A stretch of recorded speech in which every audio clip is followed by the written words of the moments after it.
Okay, so today I'm with Catherine Pickup, who's a director at Prometheus Group. Welcome, Catherine.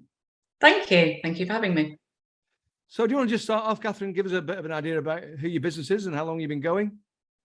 Right, okay. Well, our business, Prometheus Group Services, is a building services company. So for those of you who don't work in the industry, that's basically everything that goes into a building to make it work.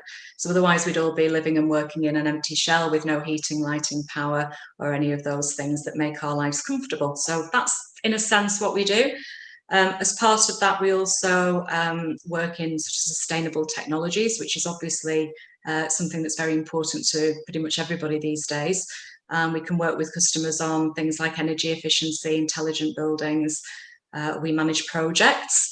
We work as a principal contractor in our own right, so we can take the lead on projects. And we work for a variety of types of clients, so everything from industrial through commercial. We have some good retail clients, aviation, pretty much everything except domestic, to be honest. We don't do anybody's houses.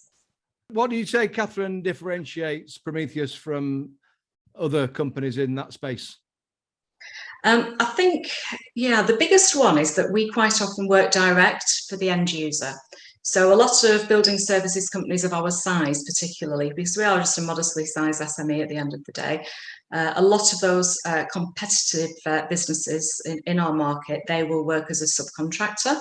Not all by any means, but the majority of our work is actually as a principal contractor for the end user. So we will take on all of the management of the site, the health and safety responsibility. We take the principal contractor role, which is a defined duty holding under the CDM regulations, so for health and safety purposes. And we can do that quite confidently and comfortably. And we can, I think that's our unique selling point. It's perhaps not a unique selling point in the whole of the M&E services market because some of the bigger companies do that regularly. But for the smaller size ones, I think we're pretty unique in that respect. Okay, brilliant. And what was COVID like for you guys? How did you get on with that? Pretty much the same as everyone, to be honest. I think it was a very challenging time of extreme change for us. I think it affected us less in the sense of our commercial output than it did with some businesses, because being in a building services organisation, we have demand constantly. It doesn't matter whether there is a pandemic, people need heating, they need power, they need lighting. And some of our clients, manufacturing businesses and retail, food retail particularly, they rely on us to help them provide an essential service. So in turn, we were classed as an essential service. And as such, we carried on trading. And the main challenge for us really was reassuring the staff was the biggest thing, making sure that everybody was comfortable to come to work. And it's not very easy when you're working across the UK and people are working together, they're in close proximity, you're having to find them somewhere to stay. They usually share a van. So all of these day-to-day things were quite difficult. But I think all in all, I think we did pretty well out of it. I think in terms of the bigger picture stuff, we had to really go through a change management process in terms of our work streams. We found that two of our most secure work streams, one of which was an LED lighting framework, which was meant to go on for quite a long time, a national framework, and the other was work at the airport. And those two work streams effectively just dried up. And so it was a case of, we've been very much in our comfort zone prior to that. We had core clientele that worked with us over and over again, and we were very almost complacent in that position. So I think actually to step out of that and be forced by circumstance to explore different opportunities, in the long term, it's actually been a real positive for us. And everybody rallied round. There's nothing like a crisis to bring people together, and everybody rallied round. Everybody was looking for work. Who can we work with? Let's have a look at who in the market might need our services, while still maintaining our model, which is core client work. And we're really blown away really with how everything panned out, because at the end of the day, we emerged largely unscathed. Obviously, we took a bit of a dip in the turnover. We had our team intact. We only lost one or two people who went by choice. We had no compulsory redundancy. I think it was a culture shock for everybody to come back to work, but I think, businesses have had to deal with that, and changes in working patterns and so on. So that's still ongoing. That's still a work in progress until we find some equilibrium between home working and office working. But at the end of the day, we're doing okay. And I think everybody's kind of settled back again. So your comfort zone was stretched, and it sounds like you've come out the other side in a much better position.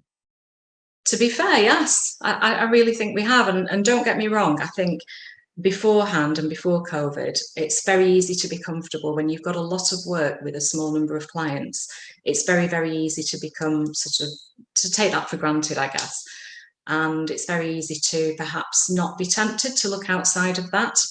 And there's a danger in that, isn't there? Because you can end up with too much of your work tied up with the same people. But when it's lucrative work, when it's regular work, when it sustains people in jobs, when it's profitable, and when you get along with your client and you've known them for a long time and you're friends, it's very hard to actually say, well, no, I'm not going to do any more work for you. I'm going to look outside of this sort of elite group and look elsewhere.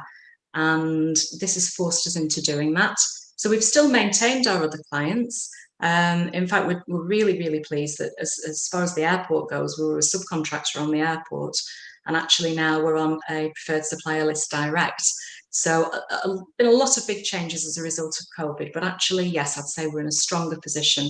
It's shown that we're resilient and that we can adapt, and that when the time comes, everybody rallies round and supports the business. That's been really great to see. Brilliant, and congratulations on that. Thank you. So what does the future look like, Catherine? What are the challenges ahead? The challenges for us at the moment, so if we're looking in the short term, are still around availability of product. So obviously there are issues with supply chain and raw materials, manufactured goods. We're still very dependent on manufacturers of things like air handling units, chillers, electrical panels, distribution boards. All of those things are taking an ever-increasing length of time to be delivered.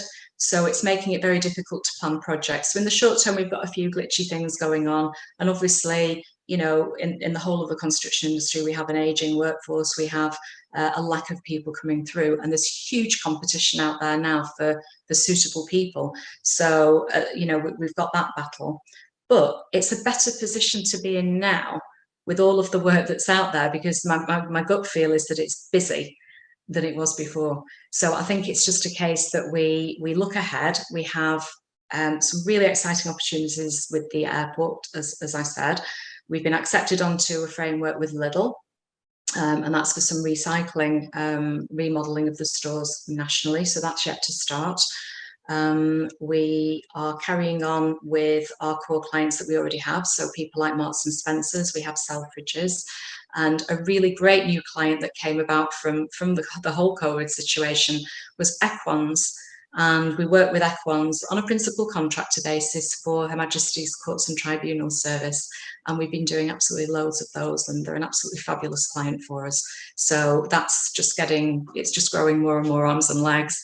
So there's a lot of really exciting opportunities, a couple of other potentials, but I can't really speak about them yet because they may not happen. So I'm not wanting to jinx anything. Absolutely. So yeah, it's exciting times. We're recruiting. We are obviously seeking a new building. We are looking for a greater local presence, I think now. We tend to follow our clients all the way around the UK, anything from Aberdeen to Bournemouth. We've worked in Ireland. What we really would like is a little bit of balance, and we'd like to offer some of our local staff some more local work. A lot of them have to travel away, stay away from home. And part of the reason for talking to you today was really to increase our visibility in the local area. And that's something that I've not been very good at up to sort of now. And I've been really trying to improve on that and actually make us more seen by people in the area. And perhaps maybe they might want to work with us as a result, who knows? So that's fingers crossed for that. Sounds like a great partner for any business to get involved with, I'm sure. So if you had the wish of going back in time with the benefit of hindsight, knowing what you now know, what would you do differently? I think considering that other people's priorities in life might not match with mine.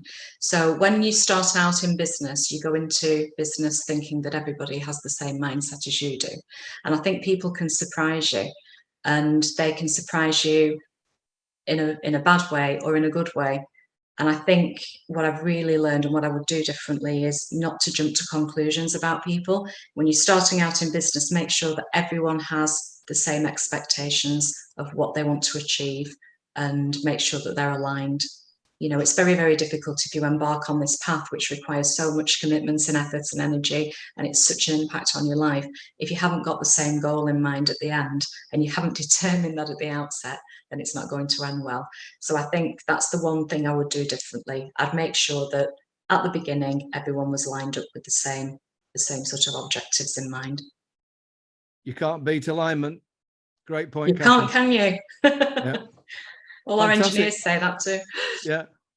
Excellent. So, well, thank you very much, Catherine. That was really, really interesting, really insightful. Thanks very much. You're very, very welcome. It's been a pleasure. Thanks for having me on.